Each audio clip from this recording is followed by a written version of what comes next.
The air that week didn't just feel dry, it felt angry. Every blade of grass cracked like glass underfoot, and the sky itself seemed brittle enough to shatter.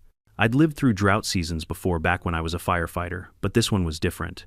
The county had issued a level 5 fire ban, no campfires, no grills, not even a spark allowed. And yet somehow, the homeowners association thought they knew better. They called it maintenance burning. I called it suicide with gasoline. My wheat field, the one I'd spent the last 10 months nurturing, was supposed to be ready for harvest that week. Instead, I watched it turn into a wall of flame set by the same people who fined me for having non-compliant soil color. They thought they could control the fire. They couldn't, because when the wind finally turned, it didn't blow my way, it blew straight toward their homes. Before we dive in, tell me where you're watching from and what time it is in your area. I love seeing how far these HOA stories travel. And if you enjoy seeing karma deliver itself, hit that subscribe button. You won't believe how this one ends. They say a wheat field breathes when it's ready, each stalk rising and falling like a chest asleep. That week my field was breathing in slow golden waves. 10 months of work had ripened into an ocean, the color of bottled sunlight, each head heavy bowing politely, as if to say, any day now. I know that look.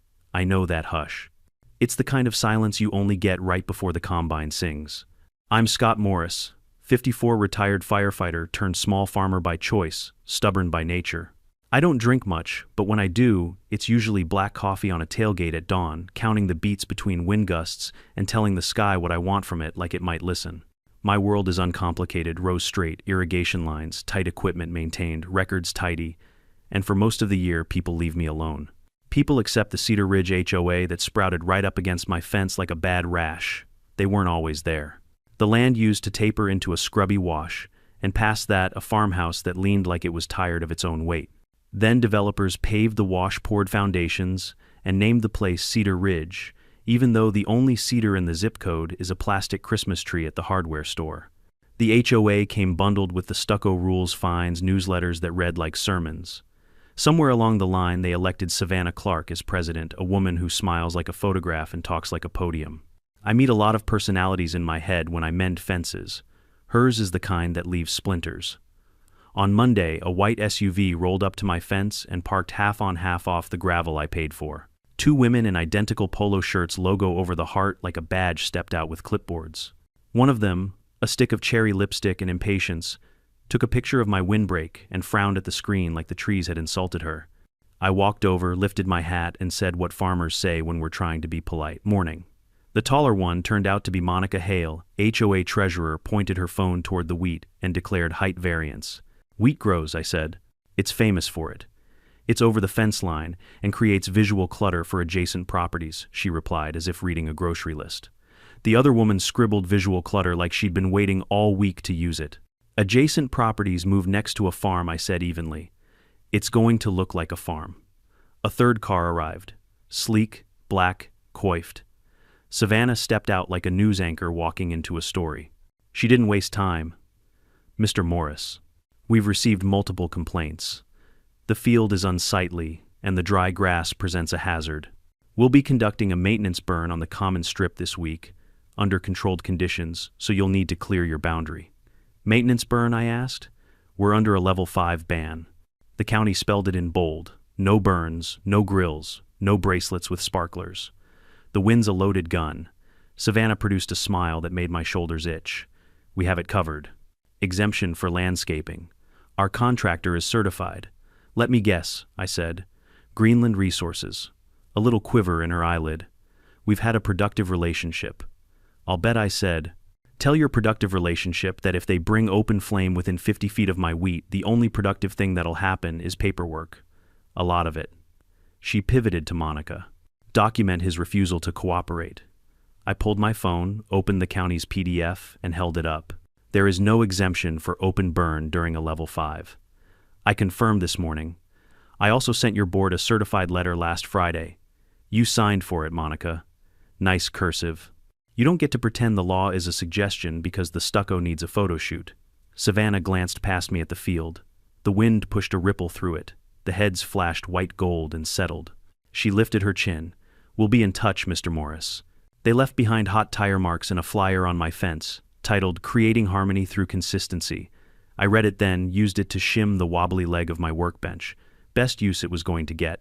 By noon, the sun had the hard white edge it gets before the wind decides to rearrange counties. I checked the moisture at the roots just right. I walked the boundary, tightened a section of wire, and retaped the blue flags that kept the combine operator honest when the time came. I texted my daughter, Lily, who was at school. Heads look perfect. 3 more days if the wind behaves. She replied with a weed emoji and a heart, the modern version of a high five. At 2 o'clock, I heard the rattle of a utility trailer. Over the crest, a crew rolled in along the HOA's side of the fence. 3 men in bright yellow vests, and that particular brand of confident incompetence people wear when they think rules are for other folks. They started unloading burn barrels and propane like it was tailgate Saturday. I walked over slow as deliberate, slow as nobody can say you rushed a fight. "Afternoon, fellas," I said. "You planning to light those barrels today?" The oldest of the 3 40-something and sunburned jerked a thumb over his shoulder. "We just do what the lady says." "That lady's about to move you into a felony," I said. "You see this?" I held up the county PDF again. "No burn. None. No exception. You want a clear brush? I've got a mower and a rope. I'll pull it for you myself. But you light a flame next to my field and I promise you a camera will be the least of your problems." The youngest worker kid with a patchy beard shifted from foot to foot. "We were told it's permitted." "By who?" "Trevor," he said. "Trevor Cole." He said HOA cleared it. "Trevor can tell the judge," I said, and turned the phone to camera mode. The red light usually does more than words. "Pack the burners. Do your trimming with metal, not fire." They hesitated. The kid started unscrewing a propane line like a man who suddenly remembered he left the stove on at home. The older guy cursed under his breath but backed off. They tossed the barrels into the trailer with the sulking thud of equipment that didn't get to be stupid today, and they drove away. That evening I sent another email, attached the PDF again, CC'd the fire marshal's office and the HOA board, including Savannah. I included photos, barrels, tanks, the truck's plate. A clean subject line for the jury I hoped I'd never need. "Unauthorized burn prep observed on 6, under-county ban." I printed copies and filed them in a manila folder labeled "If, When." Firefighters love contingencies. Retired ones marry them. Tuesday gave me a gift. Sunrise sky-washed pink, like strawberries in milk.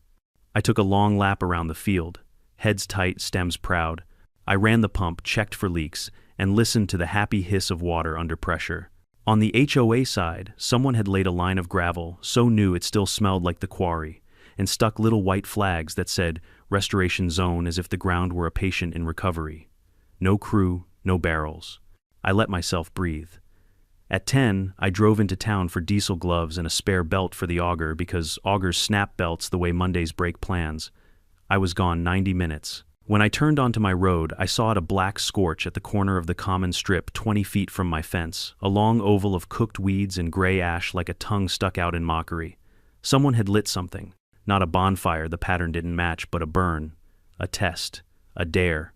I parked in the gravel, walked to the fence, and crouched. Heat still radiated through the gravel. I pressed a knuckle to it and hissed, recent enough to be stupid, not recent enough for me to find who did it. A line of my drip tubing along the edge was melted into a sad, wrinkled grin. I followed the char into the HOA side and found a squash nozzle half fused to the dirt-cheap plastic or a regulator someone dropped when the flame coughed. No apology note. No notice on my door. No call. I took photos from 4 angles and a short video narrating the date-time coordinates, wind speed from my little Kestrel, because detail wins fights. Then I called the number on the last violation notice the HOA had taped to my fence, the one about non-compliant soil color. It rang 6 times and dumped me to a voicemail that sounded like it had given up years ago. Savannah didn't answer her cell either. I left a message, "Even calm, Miss Clark. This is Scott Morris. Someone conducted open burn adjacent to my field within the last 2 hours. We're under a level 5. I've documented it and notified the county. Do not light anything again." I hung up and stared at the wheat. The wind stroked it like a cat testing a human's patience. I thought about all the small ways people justify big mistakes. It's cheaper, it's faster, we've always done it, no one will know. Fire doesn't negotiate with any of that. Fire doesn't care if the spreadsheet says you saved 30%. Fire cares about fuel and wind, and both were plentiful. When Lily got home, she found me rewrapping the melted line. She leaned on the gate trying to read the weather in my face. "Bad, stupid," I said. "Which is worse? Stupid spreads. "We should call the sheriff," she said. "I already called the county," I answered. "If I call the sheriff, the board prints a letter about harassment and hostile neighbors. Paper likes paper. We'll give them more paper." She shook her head. "I hate that you have to play chess with people who can't read a weather map." "I don't mind chess," I said. "I mind people who think the king is a mirror." Night came with a smell I didn't like, hot weeds and plastic that had been too close to a flame. I laid out my turnout bag by the door anyway, goggles, N95 gloves, bandana, a coil of rope, one of my old fire shelters I keep because I am sentimental about the dumbest things. I checked the pump again and ran a test. Pressure was lower than I wanted. The shared line from the county road had been throttled for conservation. I made a note to pull from the holding tank if it came to it. Before bed, I stood by the fence and listened. You can hear trouble a mile away if you let yourself.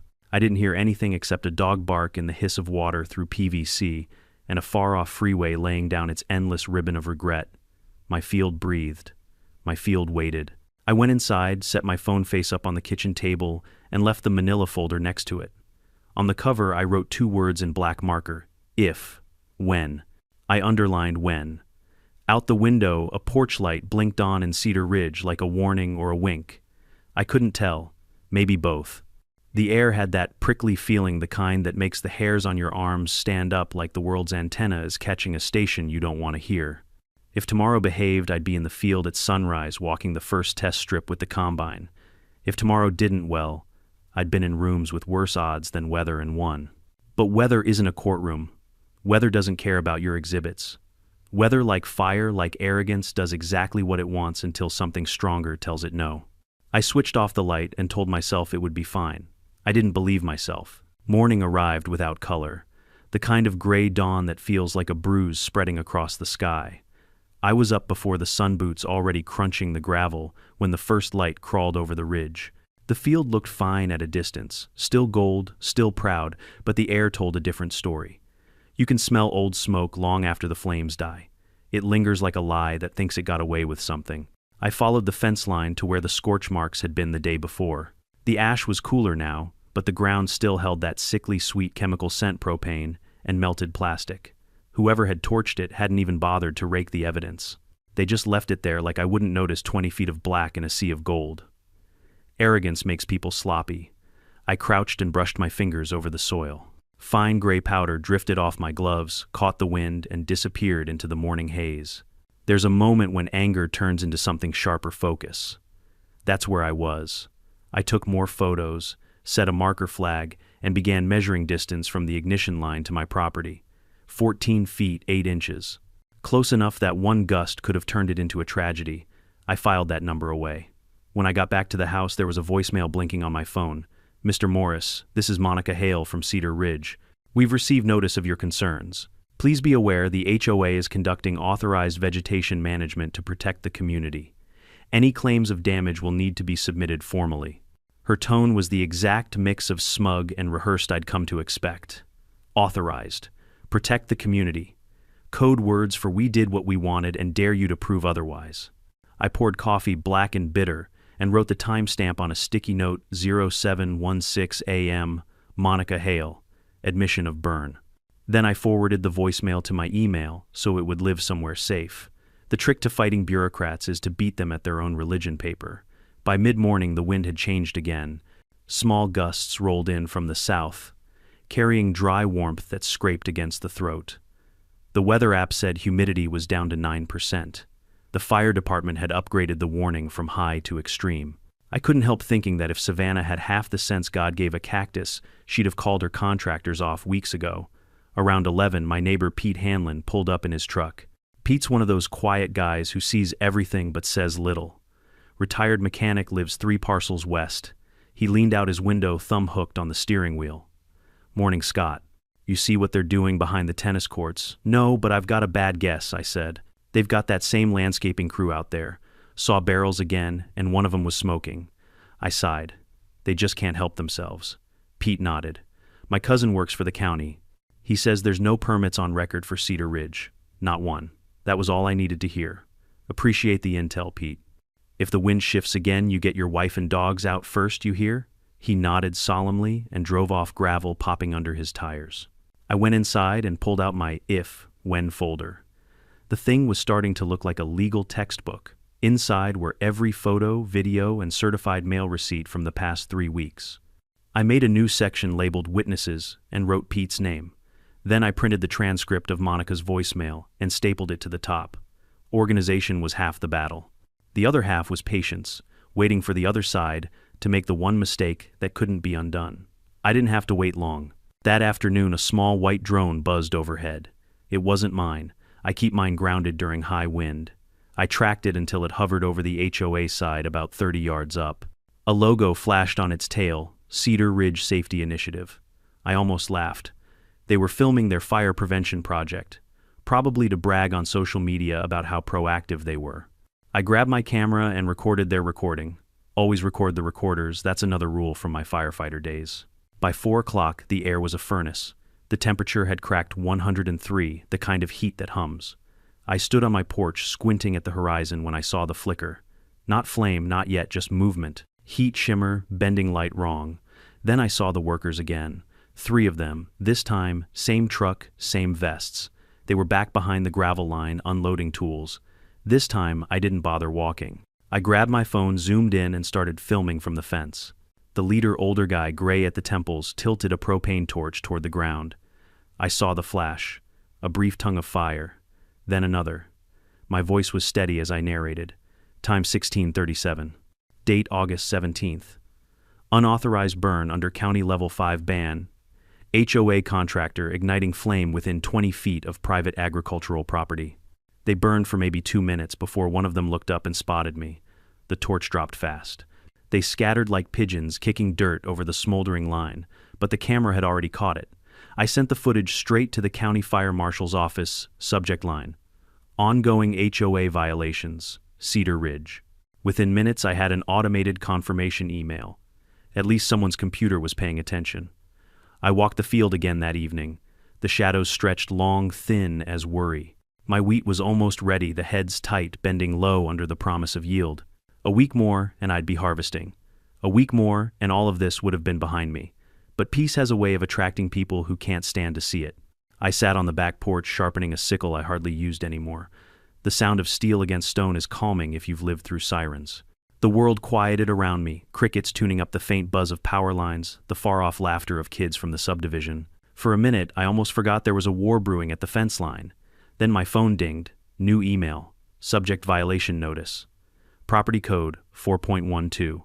From Cedar Ridge, HOA, Mr. Morris.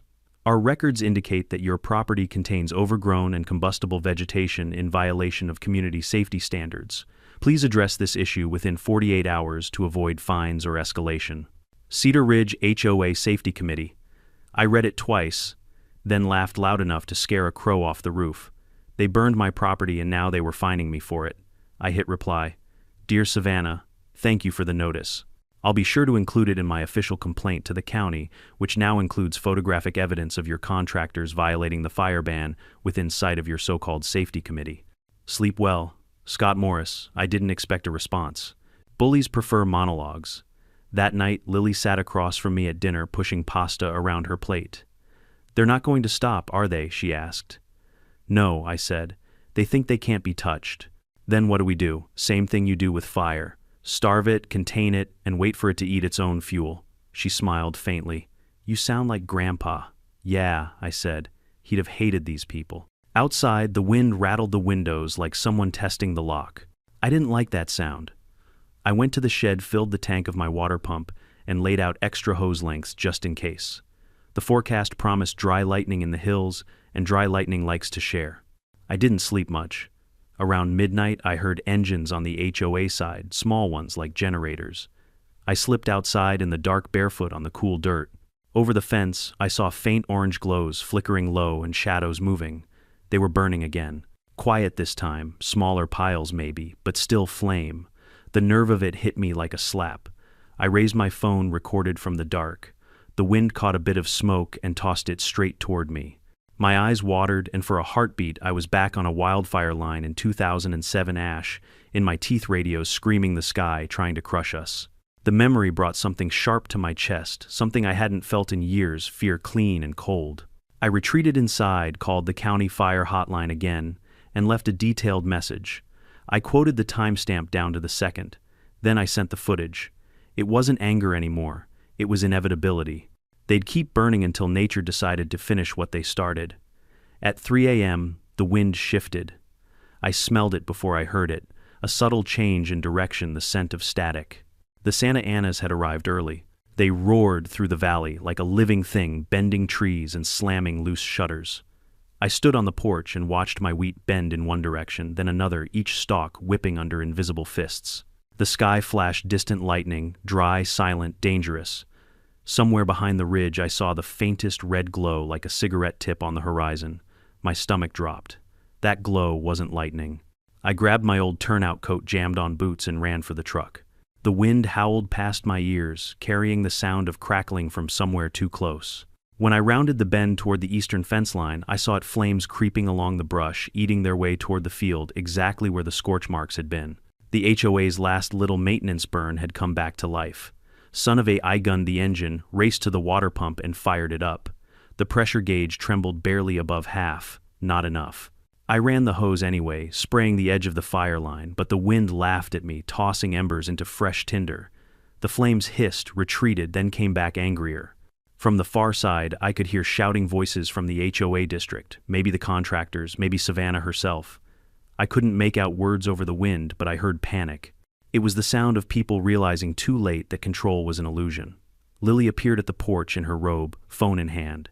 "Dad," she yelled. "The wind, look," I looked up. The embers weren't drifting north anymore. They were arcing west, straight toward the HOA. The fire I'd been fighting for hours finally found new fuel. And this time, it wasn't mine. It started with a sound I'll never forget, a low, guttural moan rolling across the valley like the earth itself, exhaling after holding its breath too long. That's how the Santa Ana winds announce themselves. No warning, no mercy, just a hard slap that rips the quiet right out of you. By the time I made it back to the porch, the wind had turned vicious. My wheat field bowed in waves under its force, like a sea of terrified dancers trying to escape the flame line advancing behind them. From the ridge, I could see it clearly now, a long shimmering wall of orange devouring the slope behind the HOA's maintenance area. The fire was alive, snapping, snarling, moving fast. Every gust pulled it forward 10, 20 yards at a time. I'd been through firestorms before, but this was different. This wasn't a random lightning strike or a spark from some drunk camper. This was man-made arrogance being answered by physics, and the fire had just found its revenge.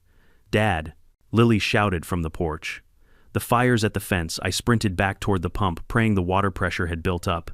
The gauge still hovered low, but it was all I had. I yanked the hose, aimed at the fence line, and opened the valve. A thin jet sputtered out hardly enough to wet the dust, let alone fight a fire. I swore under my breath, then turned toward the field. Flames licked the base of the wheat, now feeding hungrily on dry stalks. They spread faster than a man can curse, 5 feet, 10 feet, 15. The wind howled louder. Sparks spiraled upward, carried toward the very houses that had been built too close to my land. "Lily, get to the truck," I yelled. "I'm not leaving you now." She hesitated for half a heartbeat, then ran. I could hear her shouting into the phone, 911, I hoped, but even that felt like shouting into a storm that didn't care. I grabbed a shovel and started digging, creating a break trench where the wheat met the burned grass. It was a hopeless gesture, but I needed something to do, anything to slow it. Sweat poured down my neck, stinging my eyes. My lungs filled with smoke. The wind shifted again, blowing hot ash straight into my face. And then, like some cruel joke, my phone buzzed in my pocket. I ignored it at first, but it kept vibrating. When I finally looked, the caller ID made me laugh. Cedar Ridge HOA office. I almost didn't answer, but some dark curiosity won. "Scott Morris," I rasped. A frantic voice crackled over the wind. "Mr. Morris, this is Savannah Clark. There's a fire spreading from your field. The entire ridges." I cut her off. "You mean your burn pile? The one I told you not to light?" she stammered. "We were trying to control it." "Control?" I barked, coughing. "Savannah, the only thing you control now is which way you run." I hung up before she could answer. The phone buzzed again seconds later, but I didn't bother. Behind me, the fire had already breached the trench. I backed away, pulling my coat over my mouth. The field was lost. No point pretending otherwise.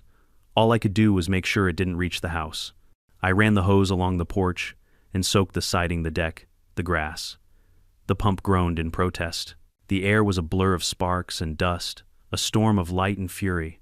Somewhere behind the roar, I could hear the wail of sirens, still far too far. Then came a new sound: explosions. Not massive but sharp and ugly like gunshots cracking through the night. I turned toward the subdivision and saw them HOA maintenance trucks, the same ones I'd filmed earlier, now burning on the curb. Propane tanks in their beds went off like fireworks. One of them rocketed into the air, trailing sparks before it smashed into a street lamp and blew it out. For a moment the neighborhood vanished behind smoke. Roofs disappeared. Only the glow remained pulsing, like the heartbeat of something monstrous. I stood there numb until Lily grabbed my arm. Her eyes were wide-streaked with soot. "Dad, we have to go. The wind's pushing it back this way. I'm not leaving the house." She shook her head hard. "It's just a house. You can rebuild it." But she didn't understand. That land wasn't just soil. It was my father's, my grandfather's.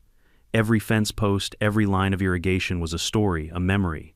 Leaving it to burn felt like abandoning them all over again. Still, I knew she was right. The fire was a predator now, and we were in its path. We ran to the truck, the air thick enough to chew. I turned the key, engine caught, thank God, and we tore down the gravel road toward the county highway. Through the mirror, I saw my field erupt in full flame, a roaring orange wave that rolled straight through the wheat and leapt the ditch. And then something miraculous, or maybe poetic, happened. The wind turned again. Not by much, just enough. The fire shifted direction, veering northeast right into Cedar Ridge. The same wind that had carried embers toward my land now dragged them back across the manicured lawns, the decorative fences, the houses with perfect beige siding and no trespassing signs hammered into gravel. "Dad, it's going into the neighborhood," Lily whispered. I didn't answer. I couldn't. Watching it felt like staring into a dream you didn't want but knew had to happen. We parked by the old irrigation reservoir up the hill and got out, keeping low against the wind. From there we could see everything, the flames racing down the HOA's main street, Sycamore Lane, where Savannah's house sat like a crown jewel. Sprinklers sputtered to life, pathetically spraying mist into an inferno. The fire found the cedar fences' first cheap, untreated wood and ate them like kindling. It jumped from yard to yard, igniting synthetic decks and propane grills. One spark landed on a row of SUVs, and within minutes the entire cul-de-sac was a river of fire. I could see silhouettes of people running, some dragging hoses, others clutching pets or boxes. A few cars tried to flee headlights, cutting through smoke, but visibility was gone. The fire had become a moving wall, alive and furious. Savannah herself appeared at one point, recognizable even from a distance by her red blazer, now half torn, half glowing in the light. She was yelling at someone, waving her arms, trying to coordinate as if HOA bylaws could order the fire to comply. But the flames didn't care about her authority. They swallowed her perfect landscaping, her ornamental fountain, her entire illusion of control. I watched as the clubhouse roof caved in sparks, shooting skyward like fireworks on the 4th of July. For a long moment all I felt was silence inside. Not triumph, not revenge, just silence. Lily touched my hand gently. "Are you okay?" I nodded slowly. "I warned them, Lil. I did everything right. I filed the papers, made the calls, sent the letters. They didn't listen. They never do," she said softly. Down below, the fire engines finally arrived, sirens howling through smoke. Crews jumped out, dragging hoses, shouting commands. Water hissed against the blaze, but most of it turned to steam before it hit the flames. The wind was too strong, the heat too fierce. I saw one firefighter stumble near a hydrant and recognized the shape of his helmet, the same design I'd worn 20 years ago. For a heartbeat, I almost ran down to help, but Lily stopped me. "Dad, you've done enough." She was right again. We stayed there until the horizon started to dim. The sky, once orange, faded into a sick gray blue. The fire began to lose its fury, eating what fuel it had left. What used to be Cedar Ridge was now a sprawl of blackened outlines. Only chimneys remained pointing upward like accusations. When the last flare died, the valley went utterly still. No wind, no sound, just the smell, the thick, choking reminder of what pride costs. Lily leaned her head on my shoulder. "It's over," she whispered. "Not yet," I said. "They'll still try to blame us." She looked up. "But you have proof." "Proof doesn't always matter," I said quietly. "But this time, maybe it will." As we drove back toward the house, the first droplets of rain began to fall, tiny, warm, almost apologetic. The storm that could have saved everything came too late, as it always does. It hissed against the cooling ashes, little puffs of steam rising where drops met ruin. When we pulled into the driveway, the front yard was coated in soot, but the house stood. The pump still ran stubborn as its owner. The air smelled of smoke and metal, and something faintly sweet, the strange perfume of burned wheat. Lily stepped out and stared toward the ridge, where faint lights from the fire crews blinked through the mist. "Do you think they'll rebuild?" she asked. "Some will," I said. "Some shouldn't?" She looked at me confused. "What about Savannah?" I exhaled slowly. I think tonight she learned what control really looks like. I didn't say the rest, that the only thing you ever control in a fire is what you lose first. The next morning, when the county trucks rolled through and the reporters showed up, they found me standing by the fence again, just like always. My field was gone, yes, but my house stood, and the truth was about to stand with it. The fire that destroyed my crop hadn't just burned my land, it had rewritten the balance. And the story of Cedar Ridge was only just beginning. When the dawn finally came, it didn't look like morning. The light was wrong, pale orange, bleeding through a haze that felt too heavy to be fog. The world smelled like a burnt nail. My throat ached, and every breath carried the taste of iron and ash. From my porch I could see it all. My wheat field, once gold and full of life, was now a black desert, ridges of cracked soil, the ghost outlines of where irrigation lines had run. A few stubborn stalks still stood charred, but upright, like soldiers who hadn't realized the war was lost. For a while I just stood there, coffee in hand, letting the steam mingle with the smoke curling off the ground. The silence was the worst part. No birds, no insects, not even the sound of the wind that had started it all. The fire had burned away noise itself. Lily stepped outside, wrapped in a hoodie 2 sizes too big. Her face was pale, her eyes rimmed red from smoke and sleeplessness. "Is it really over?" she asked softly. "For us, maybe," I said. "Not for them." I nodded toward the ridge where the HOA subdivision had been. A column of gray smoke still rose from that direction, twisting lazily into the brightening sky. Every now and then, the wind would carry faint voices, firefighters shouting, engines revving, someone crying. The radio on the porch crackled with local news. The Cedar Ridge community suffered extensive damage overnight, as strong winds reignited embers from a previous controlled burn. Preliminary reports suggest the original fire began on HOA-maintained property. Multiple homes are confirmed destroyed. I turned it off. I didn't need to hear the rest. I'd lived it. Around 8, a white pickup pulled up the driveway. Logan Pierce climbed out, same old worn jeans, clipboard under one arm, camera around his neck. He'd spent 30 years as a county fire investigator before retiring, but once a firefighter, always a firefighter. "Jesus, Scott," he muttered as he looked over the field. "It's like a damn war zone." "Yeah," I said, "and the enemy never even knew they were in one." He crouched, sifted some ash through his gloved fingers, then shook his head. "Burn pattern's clear. It started over that fence line, no question. You can even see where it jumped, the heat's different on your side." This was fresh oxygen feeding old embers. "I told them it would happen," I said quietly. "You told everyone," he replied, "and I'm going to make sure the county knows that." He took photos for a good half hour, marking ignition points and direction of spread. When he finished, he pulled a folded form from his back pocket and handed it to me. "Official witness statement," he said. "You write it in your words, I'll sign as verification. You'll want to keep a copy for the county fire marshal. I already called him, he's sending a team this afternoon." I stared at the paper for a moment. The top line read, "Incident origin suspected human negligence." I wrote the date, time, and one simple sentence: I warned them this would happen. Logan nodded. Short, clear, and true. That's all they'll need. By noon, the investigators arrived, 3 county trucks with fire marshal decals and a 4th from the sheriff's department. The lead was a tall man in tan uniform, broad-shouldered, with a nameplate that read, "Mark Grant." I'd met him years ago on a wildfire near Big Bear. The kind of man who didn't say much because he didn't have to. He shook my hand firmly. "Scott Morris. Heard you've been through hell. Twice, actually," I said. "The first time when they lit it. The second when they blamed me for it." His jaw tightened.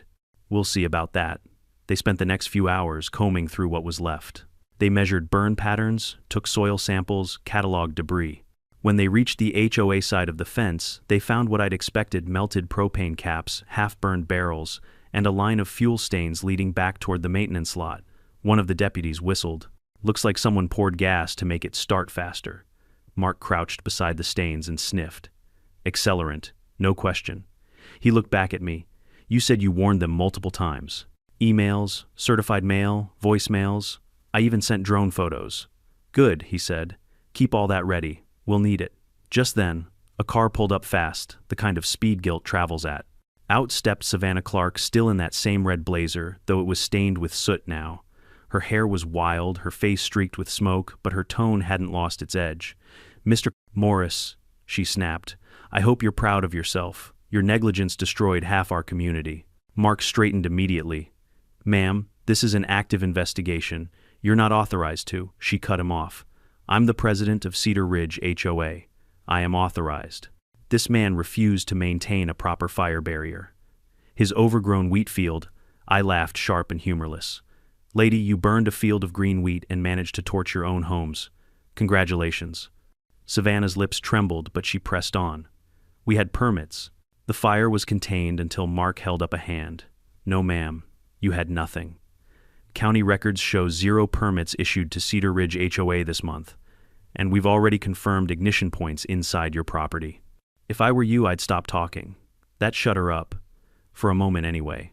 I turned away before my temper got the better of me. The last thing I needed was to be the headline that distracted from the truth. By evening, news vans lined the highway. Reporters with perfect hair pointed microphones at the smoldering remains of Cedar Ridge, narrating phrases like community tragedy and unforeseen disaster. None of them said what really mattered, that it was all preventable. Logan found me leaning on my truck, staring at the black horizon. Words spreading fast, he said. The story's already on Channel 7. They're calling it the HOA Firestorm. Catchy, I muttered. Almost sounds like a bad movie. Except this one's got evidence, he said, handing me a flash drive. Drone footage from one of the neighbors. Caught the crew lighting up last week. You can even see Savannah's car parked right there. I took the drive, turned it over in my hand. It felt heavier than metal should. You think the county will actually charge them? Oh, they will, Logan said. Between the burn ban, property damage, and reckless endangerment, they're cooked. The only question is how high up it goes. I nodded, staring back toward the ridge where the HOA's houses once stood. The smoke was thinner, now curling like whispers against the setting sun. It wasn't satisfaction, I felt just exhaustion. Lily came out carrying 2 mugs of coffee. She handed one to Logan and the other to me. I talked to some of the neighbors, she said quietly. They're furious at the HOA. A few are already calling lawyers. Good, I said. The more voices, the harder it is for Savannah to twist the story. Do you think she'll try? Lily asked.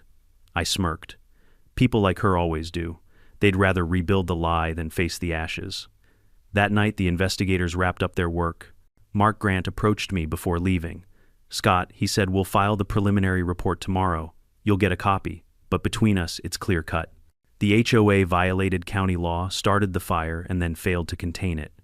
They're liable for everything that burned, including your field. I nodded slowly. Appreciate it, Mark. He hesitated a second, then added, you did everything right, you know. Some folks would have taken matters into their own hands. Yeah, I said, glancing toward the black horizon. And that's the difference between revenge and justice. One burns fast, the other burns long. When the trucks pulled away, the night grew quiet again. I sat on the porch with Lily, neither of us speaking for a while. The sky above was streaked red and gray, and the faint smell of smoke clung to everything, the kind of smell that lingers in your clothes no matter how many times you wash them. Finally, Lily broke the silence. What now? I took a long sip of coffee, feeling the heat steady my hands. Now we make sure the truth doesn't burn out with the fire. Think they'll ever apologize? She asked. I chuckled. Savannah. She'd rather set herself on fire than admit she's wrong. We sat there until the stars came out, tiny pinpricks of clean light above a dirty world. I thought about my father and how he used to say every fire has 2 sides, the one that destroys and the one that clears the way for something new. Maybe he was right. Maybe the land, like people, sometimes needed to burn before it could grow again. As the last of the smoke faded into the night, I looked out over the blackened field and whispered, "You'll grow back, stronger this time." Behind me, the phone buzzed. A new message from an unknown number. Subject: legal notice pending. Sender: Cedar Ridge HOA Legal Counsel. I smiled. The war wasn't over yet, but for the first time I knew which side the wind was on. By the next morning, Cedar Ridge was swarming with uniforms, clipboards, and cameras.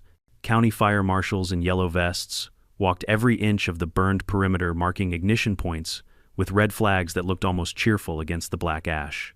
Deputies from the sheriff's office stood at the cul-de-sacs, keeping curious residents back behind tape. Every few minutes, a drone hummed overhead, scanning the wreckage from above. From my side of the fence, I watched it all unfold, like a man studying a battlefield he hadn't meant to win. The news vans had multiplied overnight. They lined the street like vultures, logos from KCN News, Fox 13, even Channel 8 Sacramento, all broadcasting the same looping footage: burned houses, melted cars, and my name scrolling across the bottom of the screen, in white letters. Local. Farmer claims HOA ignored fire ban before blaze. Lily brought me a print copy of the Maple County Chronicle, still smelling of fresh ink. The headline hit me like a hammer. Cedar Ridge HOA, under investigation. After unauthorized burn triggers wildfire. Underneath it, a photo showed the ruins of Savannah Clark's prized house chimney still standing, her once white Tesla melted into an unrecognizable puddle of aluminum and glass. I traced the edge of the picture with my finger. Justice didn't always come fast, but sometimes when the wind was right, it came hard. At 9 sharp, Mark Grant from the fire marshal's office pulled up again, this time with 2 investigators and a county records officer. He waved from the truck. "Morning, Scott. You got a minute?" "Always do," I said, stepping off the porch. He handed me a thick folder. "We finished the preliminary analysis. Wanted you to see it first." I opened it carefully. Inside were photos of burn progression, ignition mapping, and a 1-page summary stamped confidential in bold red. Primary cause, open flame ignition, originating within HOA-maintained property along east boundary line. Secondary acceleration due to unapproved use of propane and diesel accelerants. Violation of County Ordinance 142.6, burn ban enforcement. Responsible entity Cedar Ridge Homeowners Association, represented by President Savannah Clark. I exhaled. "That's it then," Mark nodded. "It's enough to trigger civil and potentially criminal charges. The county attorney's already reviewing, and they know I filed the warnings. Oh, they know. Your email chain's attached as Exhibit A," he smirked. "You document like a lawyer, Scott. Most folks just yell and hope someone listens." I chuckled. "Fire taught me 2 things. Respect for rules and the patience to let stupidity burn itself out." He grinned. "You're about to see both pay off." Behind us, a county photographer snapped pictures of the melted HOA signage that once read Cedar Ridge Community, a harmony of living. Now it just said Cedar Ridge, a harm. Before the letters warped into blackened plastic, somehow that felt perfect. By noon, Savannah herself appeared again, this time flanked by 2 lawyers in crisp gray suits and a public relations consultant who looked like she'd stepped out of a commercial for bottled water. They didn't look at me when they passed. One of the attorneys was on the phone barking something about mitigating liability exposure. Savannah's eyes caught mine for half a second, and I could see it, the brittle mix of fury and fear, the realization that her title didn't mean a damn thing anymore. Later that afternoon, I got a call from an unfamiliar number. "Mr. Morris, this is Detective James O'Donnell with Maple County Sheriff's Arson Task Force. You got a minute, depends who you're calling for." "For yourself," he said evenly. "We'd like to schedule a statement regarding the HOA incident. Not as a suspect, relax, but as the complainant." I agreed to meet him at the county building the next day. Before hanging up, he added, "Bring copies of everything you filed before the fire, emails, photos, certified receipts. We'll want originals too." "Don't worry," I said. I've been preparing for this day since the first burn barrel showed up. That evening, the neighborhood was ghostly quiet. No laughter, no dogs barking, no cars passing. The air still carried the sour tang of burnt vinyl. Across the road, a few surviving residents shuffled through debris, wearing N95 masks and disbelief. I watched one man, a young father, pull a half-melted bicycle from the rubble of his garage. He turned it over in his hands, the handlebars sagging like wilted flowers. His wife just stood beside him, holding their daughter, both staring as if trying to convince themselves it wasn't real. Lily stood next to me on the porch, arms crossed. "They didn't deserve this," she murmured. "No," I said softly, "but they followed the people who did." She frowned. "Do you think Savannah will ever admit fault?" "She'll admit nothing until her lawyer tells her it's billable." The next morning I arrived at the sheriff's office right on time. Detective O'Donnell was a stocky man with the calm voice of someone who'd heard every lie known to mankind. He led me into a conference room, set down a recorder, and hit the button. "Mr. Morris, for the record, please confirm your role in the events of August 17th. I'm the property owner adjacent to Cedar Ridge HOA. My wheat field borders their eastern maintenance area. I filed 2 written complaints and 3 emails warning about open burning during a county fire ban." He nodded. "And these are the copies." I slid a folder across the table, chronological with tracking numbers. He flipped through the papers slowly, his eyes narrowing. "You even attached the fire marshal's bulletin from that week. That's good. That's airtight. I learned from my old job. I used to run suppression teams back in the day. Knew what a burn ban means." "Yeah, I saw that on your file," he said. "Firefighter. Explains a lot." He paused, then added quietly, "You're not going to like this part, but I need to ask. The HOA's attorney is claiming your field contributed to the spread of the fire, lack of defensible space, overgrown brush, that sort of thing." I smiled thinly. My field was green wheat, not brush. It had irrigation lines running that day. They can spin whatever story they want, but I've got satellite data showing soil moisture. You can't ignite something that's alive and wet. He nodded approvingly. "Good answer. You'll be fine." He closed the folder and leaned back. "We've interviewed 5 witnesses already, neighbors, contractors, even a landscaper who worked under the HOA. One of them mentioned Savannah ordered her crew to speed up cleanup before the inspectors come snooping. Does that sound right to you?" "It sounds exactly right," I said. "And she didn't mean inspectors, she meant me." O'Donnell cracked a grin. "Guess she got her inspection anyway." 2 days later, the county issued its official press release. It hit the news like a thunderclap. Maple County Fire Investigation finds HOA at fault in 1200-acre blaze. Officials have determined that the Cedar Ridge Homeowners Association violated multiple county fire regulations by conducting unauthorized burns during an NEPC active Level 5 fire ban. The association faces potential charges of gross negligence, property destruction, and violation of emergency safety orders. The statement included a quote from Fire Marshal Grant. "This incident was entirely preventable. Multiple documented warnings were ignored. The fire did not start by chance, it started by choice." That one line replayed on every local channel for days. Within 24 hours, Savannah's lawyers tried damage control. They released their own statement, claiming a misunderstanding of procedural authorization and insisting that no willful misconduct occurred. But the drone footage leaked that same night courtesy of someone in the investigation team, and it told a very different story. You could see the crew laughing as they lit dry brush. You could see the barrels marked flammable. And you could see Savannah's red SUV parked 10 yards away. The internet did what it does best. By the next morning, hashtags like #HoFirestorm, #BurnBanKaren, and #JusticeForScott were trending regionally. I didn't ask for fame, but I wasn't about to waste it either. I sent the footage along with my full statement to every journalist who'd covered HOA abuse stories in the past year. If Cedar Ridge wanted to bury me under paperwork, I'd bury them under truth. 3 days after the report went public, a county summons arrived in my mailbox. Official notice that I'd been named as the primary witness in an upcoming civil suit, the County of Maple versus Cedar Ridge Homeowners Association. As I read the letter, Lily walked up, still holding her morning tea. "What's that?" "It's the next chapter," I said, folding the paper neatly. "The one where they finally get what's coming." That afternoon, I drove back up to the ridge. The land was quiet again, still scorched, but starting to show the faintest hints of green pushing through the soot. Nature never apologizes, but it always rebuilds. Down in the valley, Cedar Ridge looked like a painting someone had erased, the symmetry gone, the perfection burned away. For the first time in months, I didn't feel angry, just certain. Certain that whatever came next, I'd stand through it the same way my field would burned but unbroken. I turned back toward the truck and whispered to the empty air, "Savannah, you wanted control. Well, you're about to learn what it feels like to lose every inch of it." And as I drove home, the wind picked up again, but this time it felt clean. The day the county lawsuit went public, everything changed.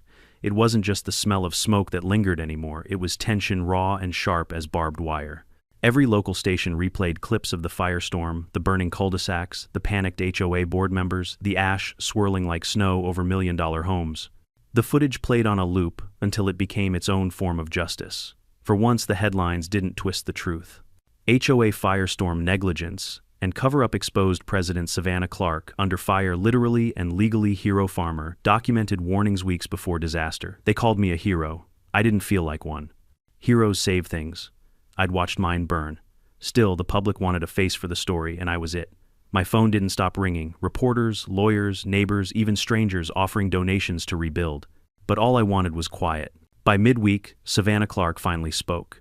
She stood in front of the charred remains of the HOA clubhouse, wearing a black dress and a face that had forgotten how to fake confidence. Cameras flashed. Her voice trembled only slightly as she read from her prepared statement. "Our hearts go out to the families affected by this tragic incident.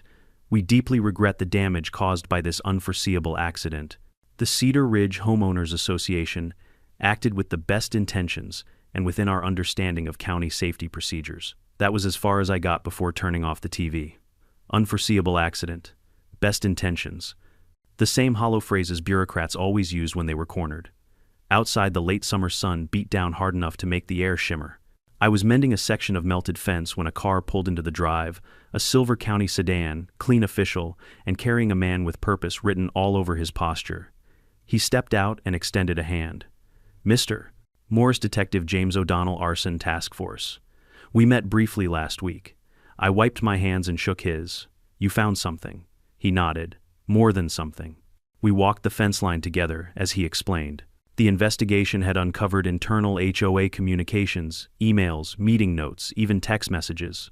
Turns out, Savannah and her vice president, a smug insurance adjuster named Darren Lowe, had pushed for the controlled burns to cut landscaping costs. They'd even bragged in one message about saving the HOA $10,000 a month on brush clearing. But the real smoking gun, he said, was a recording, a 37-second voice memo recovered from a contractor's phone. He played it for me right there on the spot. "We'll light it up tonight while the wind's calm. Just keep it contained by the fence. If it gets close to Morris's property, we'll blame his overgrowth. He's always filming anyway, say he made it worse." Savannah's voice. Calm, deliberate, unmistakable. For a moment, all I could do was stare at the horizon, my hands clenched around the fence wire until it bit my palms. "She planned it," I whispered. "She did," O'Donnell said. "And now we have her voice admitting it." He slipped the phone back into his pocket. "The district attorney's office is preparing criminal charges. Negligent arson, property destruction, falsifying safety documents. This isn't just civil court anymore, it's criminal." "Good," I said quietly. "About damn time." Word spread faster than wildfire ever had. By the next day, every media outlet from Sacramento to San Diego was covering it. The internet dubbed Savannah the HOA pyromaniac. Memes flooded social media, one of her photoshopped as the Statue of Liberty, holding a flaming torch that said HOA permit. I didn't laugh. None of it brought my field back. Still, it was satisfying to watch the mighty crumble. Then came the unexpected letters from homeowners who'd once ignored me, even mocked me now, asking for forgiveness. "Scott, we should have listened. I'm sorry for doubting you. My house is gone, but I want to help you rebuild." Forgiveness is a strange thing. It can't grow in fresh soil. It needs ash, regret, and time. I didn't reply to most of them, but I kept the letters. Every apology was another seed planted in burned ground. 3 nights later, I was closing up the shed when I saw headlights pause at the end of the drive. A lone SUV idled there for a long moment before the door opened. Savannah. She stepped out slowly, eyes sunk in hair pulled back tight. No camera crew this time, no PR handler, just a woman whose empire had turned to smoke. She stood by the mailbox, arms crossed as if afraid to come closer. "I shouldn't be here," she said softly. "You're right," I said. "I just wanted you to know," she swallowed hard. "It wasn't supposed to go that far." I laughed bitterly. "Fire never stops where you want it to." Her eyes glistened, but her pride held steady. "I didn't mean for anyone to lose their homes." "No," I said. "You just meant to teach me a lesson. Make the troublesome farmer comply." She flinched at that, shoulders tightening. "You think I wanted this, I think you wanted control," I said. "You lit a match to prove you could. And you found out control burns both ways." For a long moment, the only sound between us was the hum of crickets. Finally, she whispered, "They're going to destroy me." I stared at her. "Savannah, you did that yourself." She turned away, walking back to her SUV without another word. The taillights faded down the road, red against the black horizon.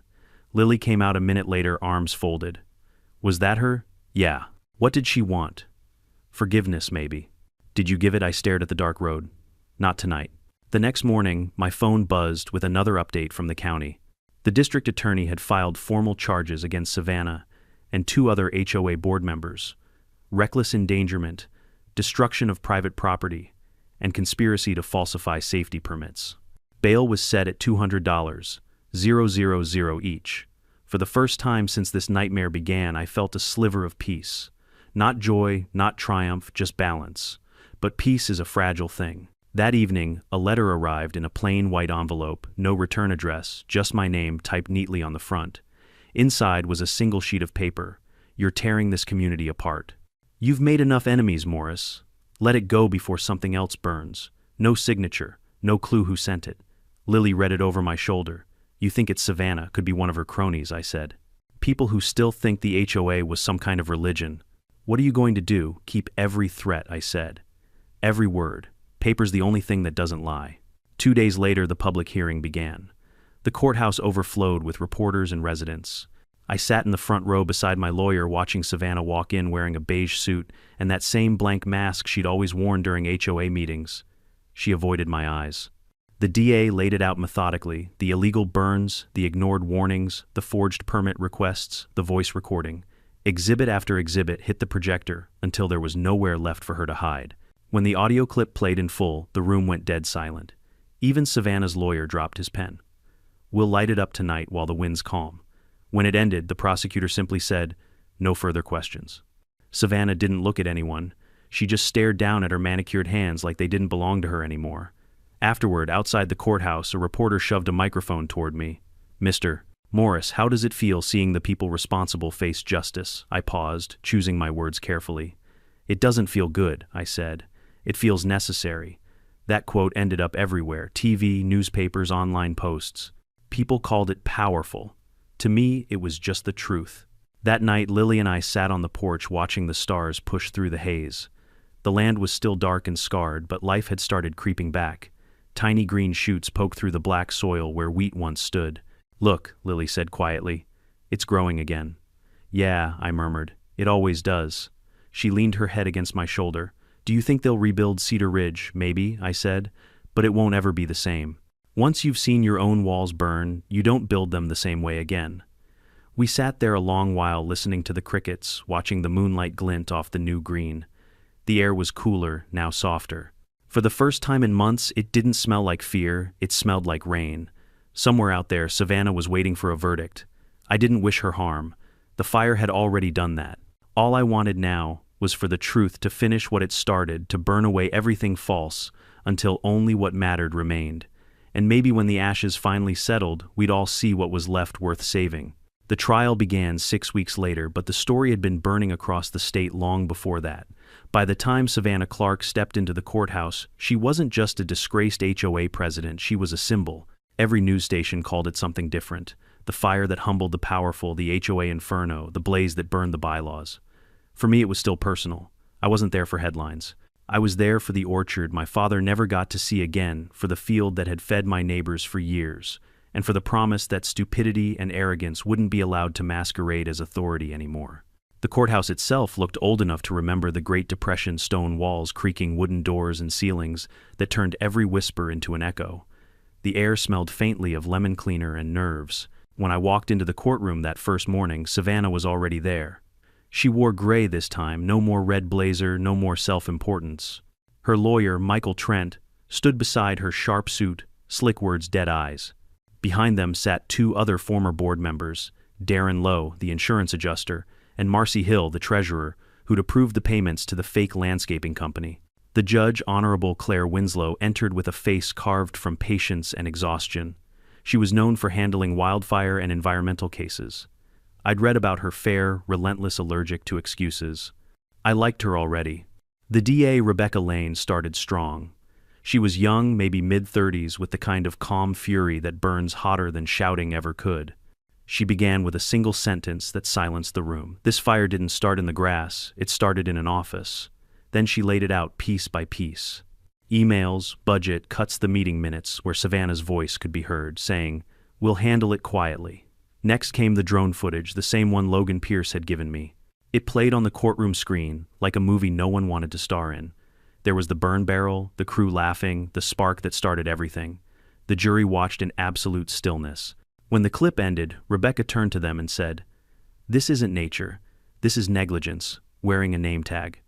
Savannah's lawyer countered with what lawyers always do: deflection.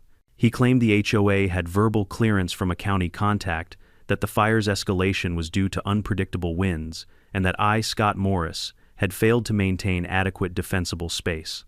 He even called me reckless for provoking the HOA with constant surveillance.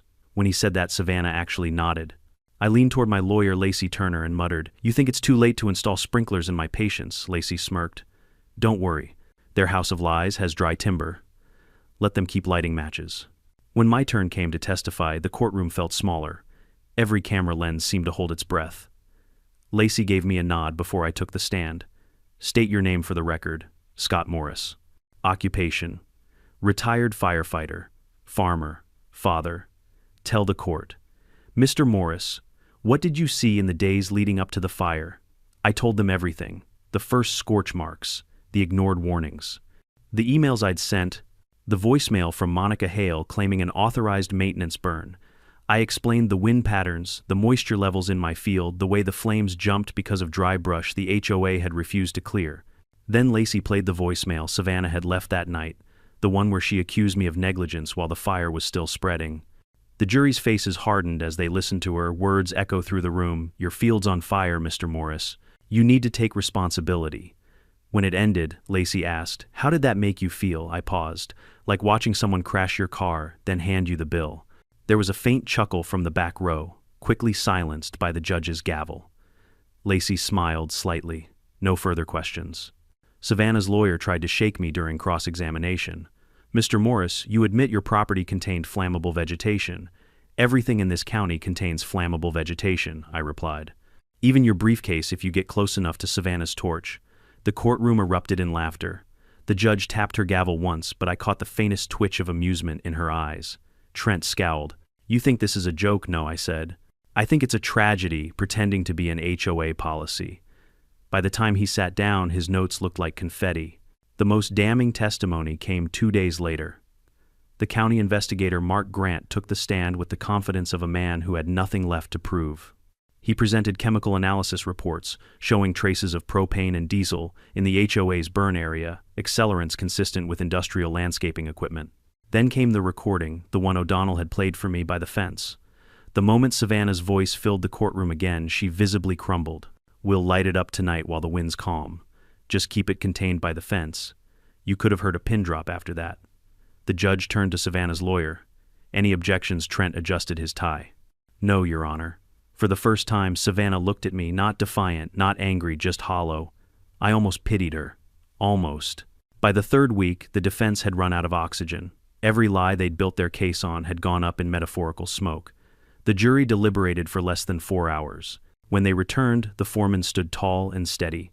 We, the jury, find the defendants, Savannah Clark, Darren Lowe, and Marcy Hill, guilty on all counts. Savannah's jaw clenched. Marcy started crying. Darren stared straight ahead as if he still believed he'd wake up and find it was all a bad dream. Judge Winslow read the sentence without ceremony. For gross negligence, resulting in property destruction and violation of emergency safety orders, this court sentences each defendant to 2 years in county custody probation upon release and restitution to the affected property owners as determined by civil review. There was no cheering, no applause, just the quiet shuffle of justice being done. Outside, the cameras swarmed again. Reporters shouted, questions, microphones thrust in every direction. Mr. Morris, do you feel vindicated? Do you forgive the HOA? What will you do now that you've won? I stopped long enough to give them one answer. I didn't win, I said. We all just stopped losing. That line went viral within an hour. People called it poetic. I didn't mean it to be, it was just the truth. That night, back at the farm, the silence felt different. Not the heavy, suffocating silence of smoke and regret, but something lighter. Lily sat beside me on the porch, sipping tea. The moonlight washed over the field, blackened but alive in its own quiet way. Does it feel over? She asked. Not yet, I said. Justice isn't the same as peace. She nodded thoughtfully. Do you think she'll ever change, Savannah? I stared out at the horizon where Cedar Ridge used to glow with porch lights and manicured perfection. Now it was just shadow and ruin. People like Savannah don't change, I said. They just fade until no one remembers what they were fighting for. Lily leaned against my shoulder. And you? What'll you do now? I smiled faintly. Rebuild. But slower this time. Fireproof, maybe. And not just the buildings. She smiled too, and for the first time in months, I heard her laugh soft and real. Above us, the night was clear. No haze, no smoke. Just stars, honest and distant, like reminders that everything eventually burns away except what truly matters. As I watched them flicker, I thought of my father's old words. Fire reveals character. He was right. The fire had shown Savannah her arrogance, shown the HOA their hypocrisy, and shown me something I'd almost forgotten: resilience. You can lose everything and still come out standing. You just have to let the flames do their work and not follow them down. And as the wind picked up gentle this time, brushing across the black soil, I whispered into the night, "All right, old man, the field's yours again. But we're planting smarter this time." Somewhere deep in the dark, a single cricket answered. Maybe that was enough. The verdict should have been the ending, but life doesn't wrap up in neat court transcripts. When the gavel came down, it didn't erase the ash or rebuild the houses. It didn't bring back the golden wheat or my father's old orchard. It just left a silence wide, strange, and waiting to be filled. 2 months after the trial, the county sent me a check restitution from the HOA's insurance, though it barely covered half the damages. Money can't buy back decades of work, but it can buy lumber, irrigation lines, and seed. So that's what I did. The first morning of the replanting, I stood in the middle of the field with Lily beside me. The ground was still blackened in places, but shoots of green had begun to pierce through. We'd spent weeks clearing debris, turning soil, and digging trenches for water flow. The smell of fresh earth replaced the ghost of smoke. "Feels weird," Lily said, pushing her hands into her pockets. "Starting over in the same place, everything ended." I smiled faintly. That's what land is for. It forgets faster than people do. She looked around, squinting at the horizon. "You think the neighbors will come back?" "Some," I said. "The ones who learned something will. The rest will sell and move on, find another HOA that promises perfection." "Perfection doesn't exist," she said quietly. "Exactly," I replied. "But maybe community does." A week later, the county held a community forum in what used to be the Cedar Ridge clubhouse site. The walls were gone, but someone had set up a tent and folding chairs. The ashes had been cleared, replaced by a few picnic tables and wildflowers planted by volunteers. The sign out front read, "Cedar Ridge Community Renewal Meeting Open to All." When I arrived, the crowd surprised me. Dozens of former residents were there, some whose houses had burned, others who'd barely escaped the flames. Many still wore the look of disbelief that lingers long after disaster, but there was something else in their faces too: determination. At the front of the tent stood Deputy Grant and a few county officials. He spotted me and waved. "Morris, you made it. Wouldn't miss it," I said. He turned to address the group. "Folks, what happened here was preventable, and it's our job to make sure it never happens again. That's why we're working with residents to rebuild safely and transparently. No more closed-door meetings, no more self-appointed rulers. This time, the community decides." The crowd murmured approval. Someone raised a hand, a woman in her 50s, soot-stained jacket, sharp eyes. "Does that mean no more HOA?" Grant smiled. "That's up to you. But if you ask me, I'd say the last one already fired itself." Laughter rippled through the tent, the first genuine laughter I'd heard here in months. Then someone from the back shouted, "Let Scott speak." I froze. Heads turned toward me, and before I could refuse, Grant gestured to the mic. "Go on," he said quietly. "You've earned it." I stepped forward slowly, heart pounding. Public speaking had never been my thing. I preferred tools to microphones, but sometimes the truth deserves a voice. "I'm not a politician," I began, "and I sure as hell ain't a leader. I'm just a guy who spent 20 years fighting fires, and another 20 trying to keep one from starting. I did everything by the book. Filed reports, sent letters, raised alarms. But nobody listened until the smoke hit their porch." A few people nodded grimly. I don't say that to gloat. I say it because we keep building communities like we build fences, to separate, not protect. We let rules replace responsibility, and somewhere along the way we stopped being neighbors. I looked out across the crowd, faces tired but alive.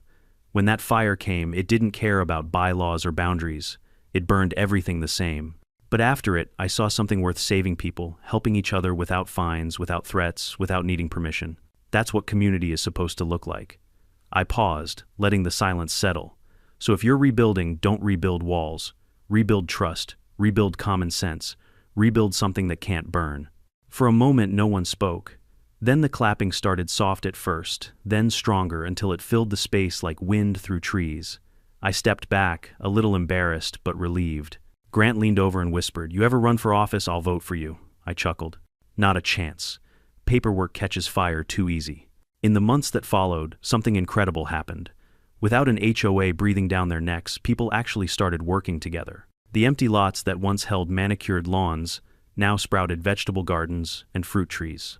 The county helped install a shared water line, and local volunteers built fire breaks and irrigation ditches that would have made my father proud. Even the media came back this time for the right reasons. They called it the rebirth of Cedar Ridge. Lily helped organize a youth gardening program. She called it Ashes to Acres. Every Saturday, kids from nearby schools came to plant trees and learn about fire safety. I watched her teach them how to dig proper trenches, how to recognize dry soil, how to listen to the land. One afternoon, she caught me watching and said, "You're proud, aren't you?" I shrugged. "Maybe a little. You're teaching them something. Even the adults forgot respect." She smiled. "Well, someone had to." One day I got a letter from Savannah. Not an email, not a statement through lawyers, a real handwritten letter folded neatly inside an envelope. The return address was a correctional facility 2 counties over. I hesitated before opening it. Scott, I don't expect forgiveness. I just wanted to tell you I finally understand what you meant about control, about fire, about things that spread faster than you can stop them. I lost everything trying to keep power I never deserved.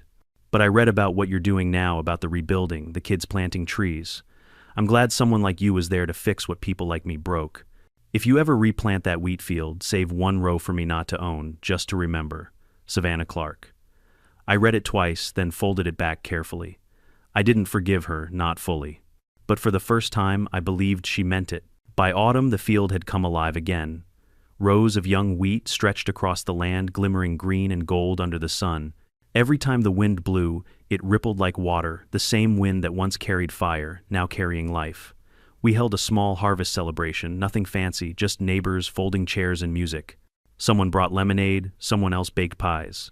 The laughter was real this time, not forced by HOA, social events, or mandatory attendance.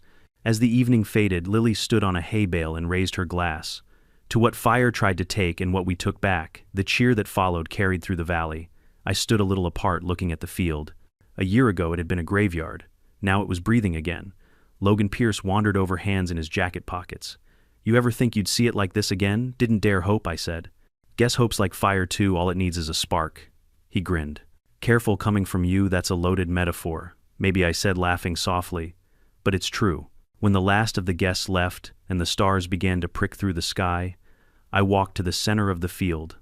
The air was cool, the wheat whispering like old friends. I knelt, scooped a handful of soil, and let it run through my fingers. The ground was soft again, forgiving. For the first time in a long while, I felt something that wasn't anger or grief. It was peace. Not the quiet kind, but the earned kind, the kind that grows out of ruin and sweat and stubbornness. I thought of my father, of the orchard he'd loved, of the lessons he'd drilled into me. Respect the land. Listen before you act. Fire's not evil, just impatient. He'd been right. Fire had taken everything from me, but it had also cleared the way for something better. I stood, brushed the dirt off my hands, and looked out across the reborn valley. We're good, old man, I said softly. We're finally good. The breeze picked up, bending the wheat in slow rolling waves. For a second, it almost looked like the land nodded back. That night, before turning in, I wrote in my journal, something I hadn't done in years. Fire took our fences, but it gave us roots. We built walls to keep order, and they burned. We planted seeds to keep hope, and they grew. Maybe that's the difference between control and care. One owns, the other nurtures. I closed the book, set it on the table, and turned off the light. For the first time since the fire, I slept without dreams. If this story taught me anything, it's that justice isn't about punishment, it's about rebuilding what arrogance destroys. The HOA burned my field trying to control nature, but nature reminded all of us who's really in charge. The lesson: don't let power make you forget your place in the world. Fire doesn't care about titles, and truth doesn't care about excuses. We all get burned eventually. What matters is what you grow from the ashes. If you've made it this far, tell me where you're watching from, and drop A in the comments if you believe karma always finds its way. Don't forget to subscribe. The next story might just start with a spark.